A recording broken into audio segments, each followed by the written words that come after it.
books and spending money. So naturally, I'm filming a book haul. I have done some damage recently and just expanded my already too long physical TBR, and I've been picking up a lot of books. A lot of them are used, because now that I live in a city, I have access to so many more used bookstores, and I've also been obsessed with the app Pango Books, which is basically like Depop or Poshmark, but for books. You can just buy and sell used books. Not sponsored. Wish I was. My bank account needs it at this point, but yeah, so I've been buying a lot of books, and then I did make one trip to Barnes and Noble. So we have we have quite a few. We have 1, 2, 3, 4, 5, 6, 7, 8, 9, 10, 11, 12, 13, 14 books to talk about that I bought. After this, I am placing myself on a minimum 2-month book buying ban. I will not be buying any physical books for the next 2 months. So, yeah, if you see me out and about at a Barnes & Noble, yell at me. Okay. But yeah, so we have a lot, varying genres and types. I have an ARC, I have some signed copies, I have some fantasy, some romance, some nonfiction. There's a lot to get into. So, yeah, without further ado, let's go ahead and get started. I apologize if there's background noise. My neighbors have decided to do fireworks on a Sunday night. Love that so much. Okay, let's talk about these books. Okay, the first book I'm going to start with is one that I'm currently reading right now. I'm reading this for a reading vlog on my second channel. My second channel is not ASMR, but I post like weeks in my life, book videos, life updates, just like whatever random non-ASMR content I want to post, but a lot of it has been book related. And I did a reading vlog for the first book in this series, and I'm doing one as well for the second book because it's a very popular series. If you have not heard of it, it is A Court of Thorns and Roses, the ACOTAR series by Sarah J. Maas. This is the second book, A Court of Mist and Fury. And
But if you want to know my full thoughts and opinions on this series, because they're not, they're a little bit different than I would say how the general public views them, go to my second channel and you can watch my reading vlogs. Again, the first book, the reading vlog is up and live, but for the second book, I'm currently filming it, so it's gonna go up soon. But yeah, so I picked this up because I needed the second book. I tried to listen to the audiobooks of this series because I have Scribd, which is like a Netflix but for audiobooks, and I just hate the audiobooks, so I picked up the physical copy.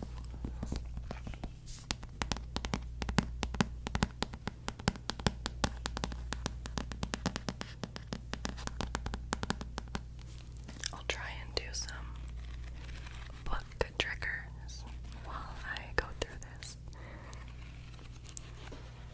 But yeah, I will say I am enjoying the second book a lot more than I enjoyed the first book, so that's good. Okay, the next book that I bought is kind of random.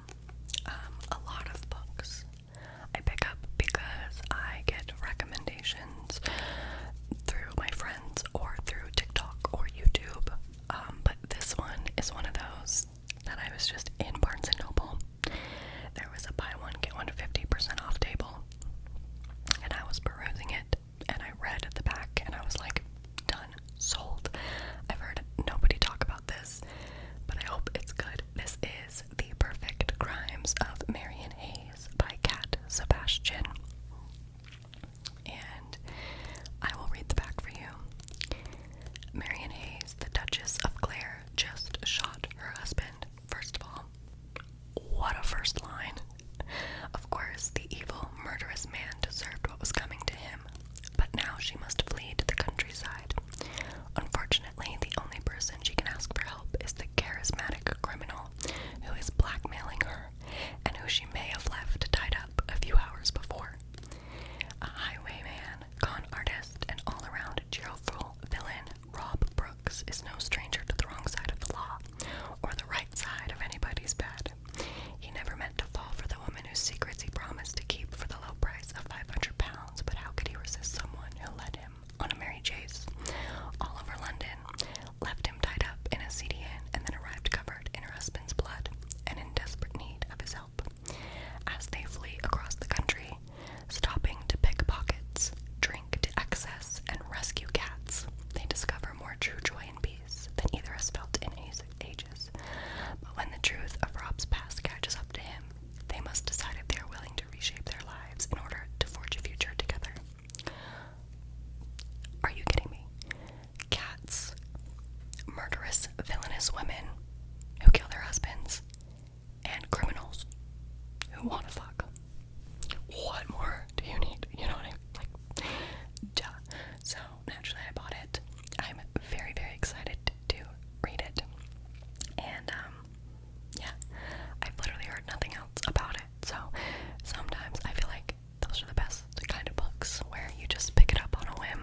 invades the student's world.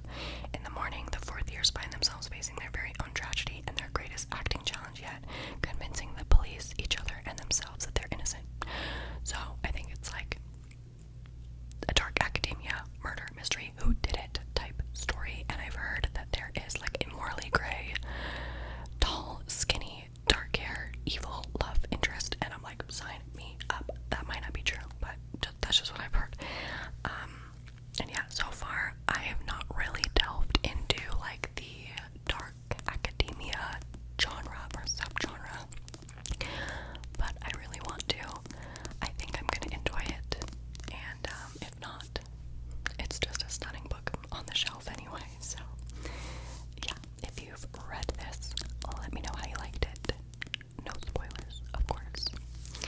Okay, after that, I picked up 2 more books from Barnes & Noble, and then the rest of these books are used or gifts. The first one of the 2 left, that kind of didn't make sense. The next book, I guess we'll say that, is, again, oh my god, this cover is stunning. I know they say do not judge books by covers, but I totally do. I don't judge the content, I just judge like who thought that that would be a good idea or a bad idea. And books with nice covers, I am 20 times more likely to buy. This one is stunning. This is Pride and Premeditation by Teresa Price. I do really want to read Pride and Prejudice. I might have had to read it at some point in school, but I don't remember. So that I do have a physical copy of, and I'm going to read. And then after I read that, I want to read this. This is a murder mystery makeover of Pride and Prejudice. Basically, it's a aspiring law student and a young lawyer go head to head in a murder case. So the student is Lizzie Bennet and the lawyer is Mr. Fitzwilliam Darcy. So if you're familiar with Pride and Prejudice, it's a classic enemies to lovers romance. So throw some murder in the mix and a gorgeous cover. I'm in. So yeah, I'm very excited to read this. The only thing that makes me a little bit nervous is it says that the student is 17 years old and the guy is a young fledgling lawyer.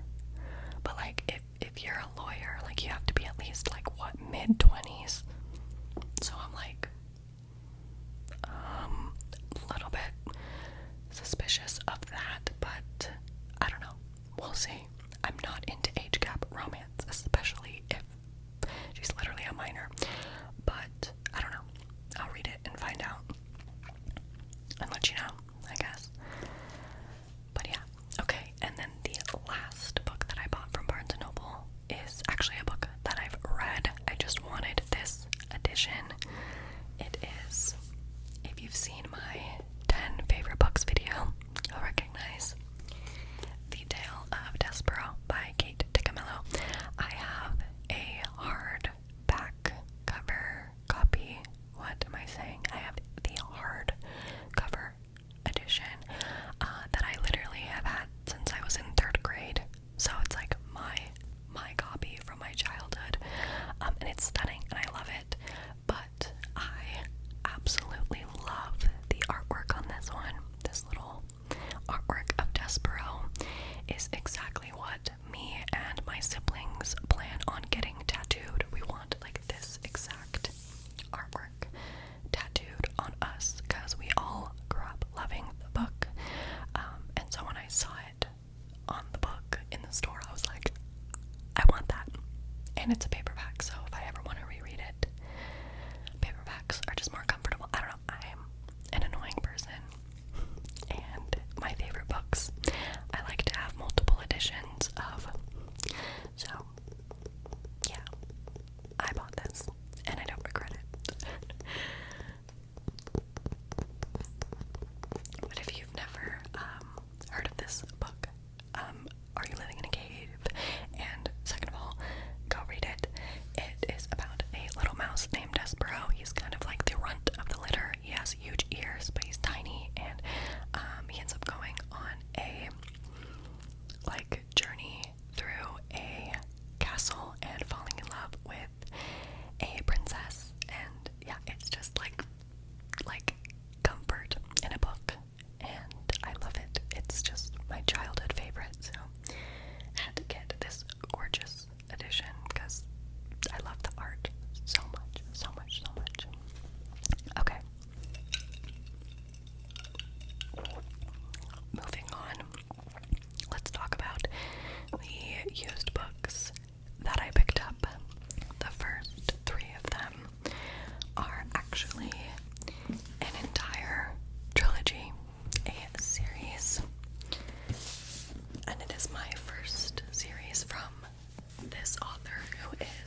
16-year-old girl named Tessa, who is American but ends up going to London, and it's set in like the 1800s.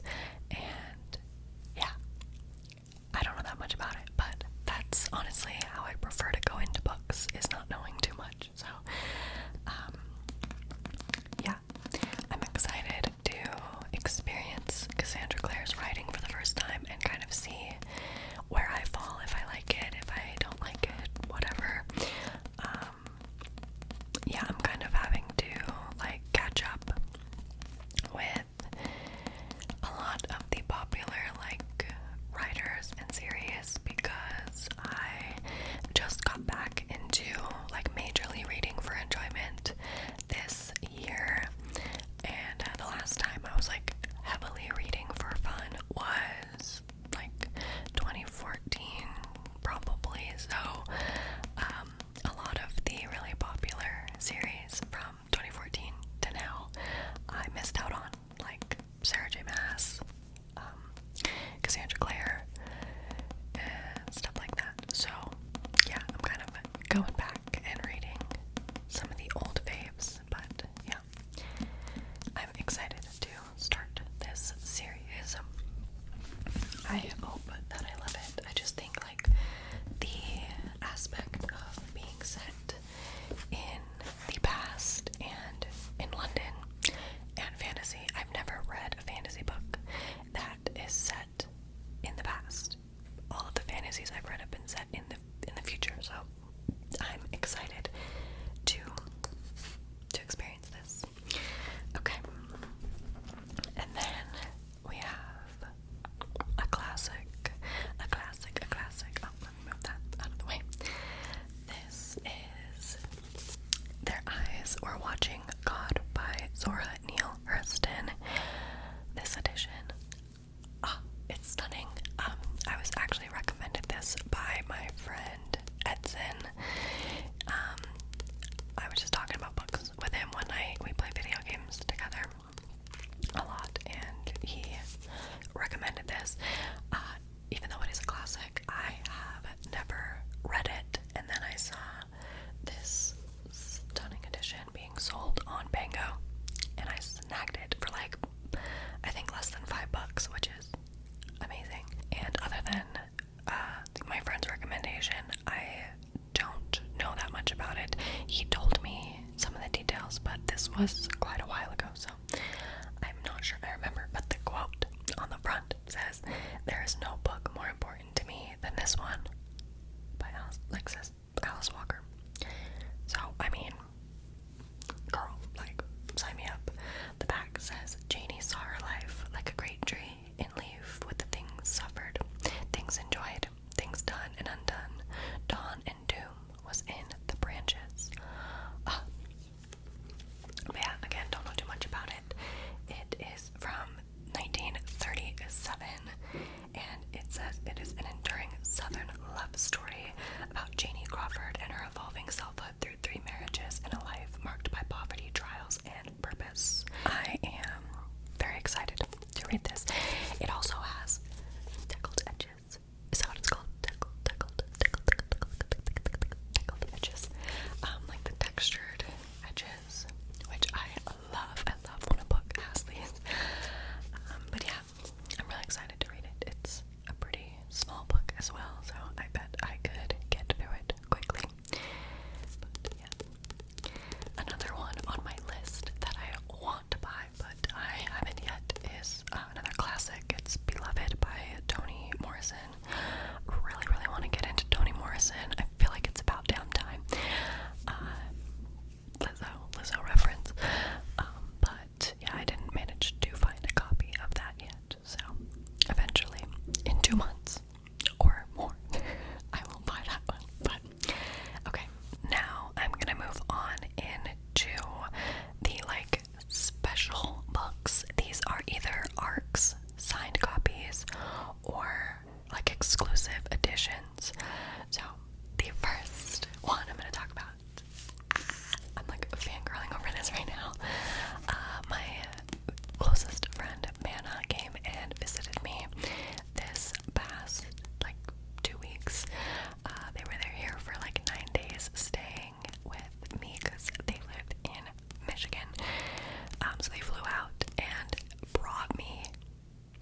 reader's copy. This is an ARC.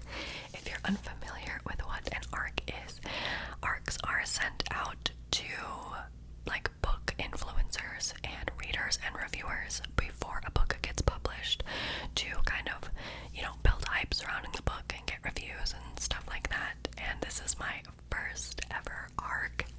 I mean, it's not the same because obviously I didn't get this before the book came out and it wasn't like sent directly to me, but it is still super exciting to me because Sally Rooney is one of my favorite authors. But Mana works at a bookstore and they get a selection of ARCs. So they have like a whole cart of ARCs and this was sitting on it, and Mana knows how much I love Sally Rooney. So yeah, it's honestly one of my like favorite gifts ever. It means so much to me. So I am super excited to have this in my collection and to read it and like compare and contrast with the actual like published edition versus this one. Just super exciting. So okay, next we have, moving on to the next book. I apologize if it looks like I've been crying. I have. I had to take a break because I was having a lot of technical difficulties and my camera is broken. I love when your camera breaks mid-recording, but too far into this video now, we're seeing it through. My boy, we are seeing it through. Okay, the next book that I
just crying over technical difficulties, but I could cry over how stunning this book is. Oh my god, it has these sprayed black edges.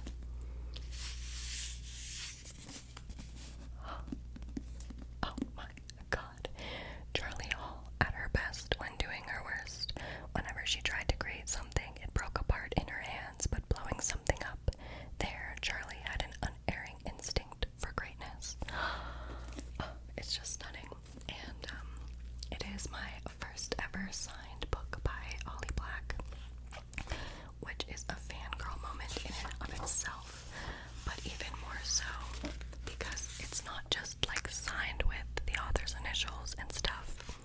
It's a full-blown letter. And I'm just so happy that I have this in my collection. So, shout out to the lovely lady who decided that she didn't want this for whatever reason and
release. I think this like just came out, so the fact that they had a signed edition was really cool. But two, and this is the reason I was even interested in this book in the first place. This again was on my like TBR wish list.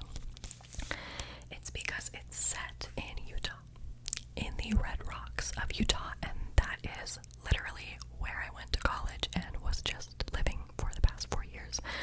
So this is interesting because it is a romance, but it's also like a treasure hunt mystery. Basically, the two main characters go hiking in the Red Rocks of Utah and end up having to solve some mystery. I'm not really sure, but when I heard that it was set where I'm from, I was immediately intrigued and wanted to read it. So the fact that I found a signed copy too, like the stars fell into place, or whatever the saying is,